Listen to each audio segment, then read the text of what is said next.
Luan Dias, pé canhoto, cobrou o escanteio, levantou na área. Salustiano vai fazer, bateu, é gol! Gol!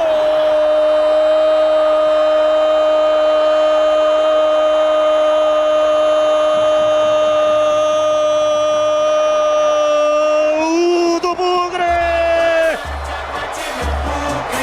Na marca de 29 minutos passados, segundo tempo. Na cobrança de escanteio, na bola parada. Levantamento de Luan Dias dentro da área, depois do rebote. Salustiano, Matheus Salustiano bateu com raiva de canhota, bateu firme, jogou a bola no fundo do gol do Goiás. Ela bateu lá dentro e fez. A bola gosta de rede, é de rede que a bola gosta.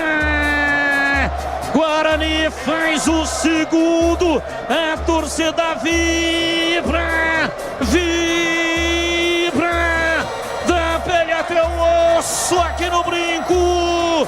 Vem comigo, nação alviverde. A festa maior do futebol.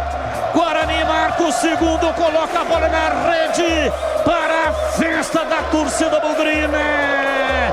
Matheus Salustiano, Matheus Salustiano, Matheus Salustiano, Salustiano, Salustiano, Salustiano, Salustiano, Salustiano, Salustiano, camisa 13.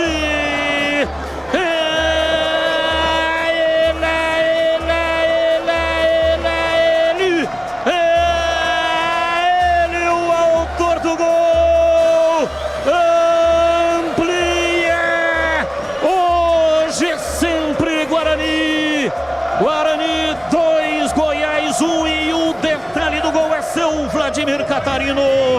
Há pouco nós demos risada, né, do domínio mal feito do Salustiano lá na zaga. Mas aqui no ataque foi perfeito. Cruzamento no escanteio, a defesa tirou de forma parcial e o Salustiano dominou de esquerda e bateu no canto do goleirão Tadeu. Belo gol do zagueiro bugrino. Tá na frente de novo o Guarani 2-1.